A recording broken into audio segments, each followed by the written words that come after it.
السلام عليكم ورحمة الله وبركاته. طلاب الصف الثالث الإعدادي، النهارده ميعادنا مع فيديو حل الواجب. ده الدرس الثالث تاريخ، قال لك درس تولية محمد علي. يلا بينا بسم الله. قال لك تصارع على حكم مصر بعد خروج الحملة الفرنسية كم قوة؟ هنقول له 3 قوة. طب ممكن تقولهم لي؟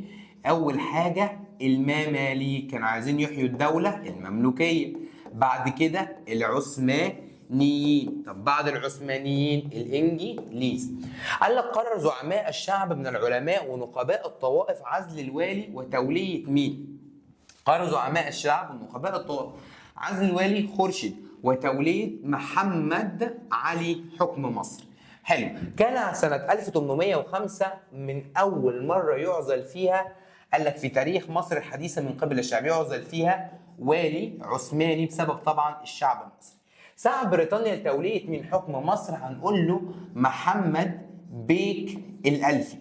أرسلت إنجلترا حملة إلى مصر بقيادة فريزر مش نيلسون، عشان عارف الدماغ فريزر، سنة 1807. قال لك تخلص محمد علي من المماليك سنة 1811، هنقول له كده في مذبحة القلعة. حلو الكلام، جميل قوي. تعال نعرف صح ولا غلط. قال لك شهدت مصر حالة من الاستقرار السياسي منذ خروج الحملة الفرنسية. كان في استقرار؟ غلط، ده كان في صراع. قام الشعب المصري بثورة مارس سنة 1804 ضد الضرائب الباهظة التي فرضها الولاة العثمانيين. أيوة صح. أصدر السلطان العثماني فرمانا بعزل خورشيد باشا. أصدر السلطان العثماني فرمان بعزل خورشيد باشا. أيوة.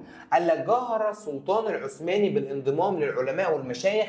السلطان العثماني؟ لا، ده محمد علي. فالإجابة طبعا هي غلط. أصدر السلطان العثماني فرمان بتعيين محمد علي باشا واليا على مصر بعد خروج الفرنسيين؟ لا، مش على طول محمد علي. لعبت الزعامة الشعبية دور مهم جدا في تولية محمد علي. أيوة. تحمل المصريين عبء مقاومة حملة فريزر. أيوة، بزعامة عمر مكرم. تخلص محمد علي من المماليك بطردهم ونفيهم خارج البلاد؟ لا، بيقول لك هندبر ليهم مذبحة القلعة. وهو ما طردهمش، هو ما نفاهمش، هو ذبحهم. جميل. اختار الإجابة الصحيحة. أراد محمد علي، قال لك أدرك محمد علي قوة الزعامة الشعبية، ممثلة في مين؟ في محمد كريم، عمر مكرم، البرديسي بيك، محمد بيك الألفي. لا، عمر مكرم، عشان كده كان عايز يتخلص منه. أصدر السلطان العثماني في يوليو 1806 فرمانا بنقل محمد علي لولاية سالونيك. قاد الحملة الإنجليزية سنة 1807 القائد فريزر. أبعد محمد علي السيد عمر مكرم ونفاه من الآخر إلى دمياط. حلو الكلام. قال لك بما تفسر أعلن محمد علي الانضمام إلى العلماء والمشايخ والأهالي. ليه؟ ليه أعلن محمد علي الانضمام للعلماء والمشايخ والأهالي؟ قال لك علشان، قال لك حتى، قال لك لا تصيب الثورة جنوده. يبقى حتى لا تصيب الثورة جنوده.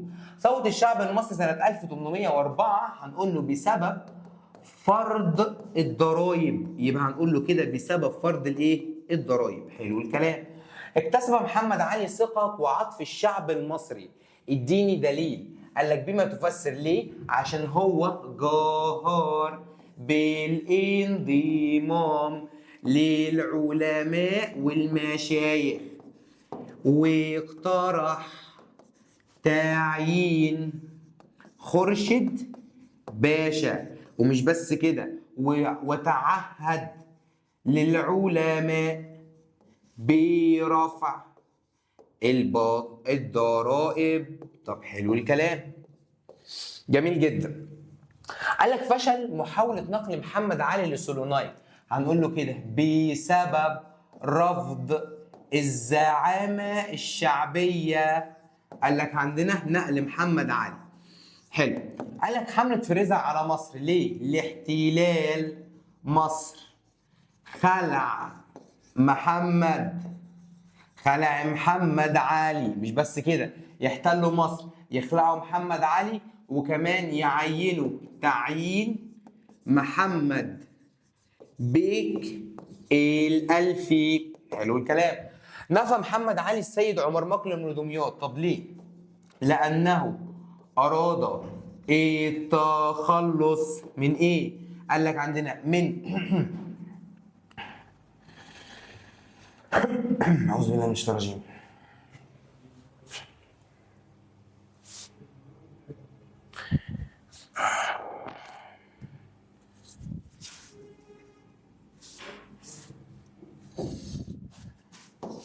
لأنه أراد التخلص من العهود والمواثيق، يعني عايز يوصل للحكم الايه؟ المطلق.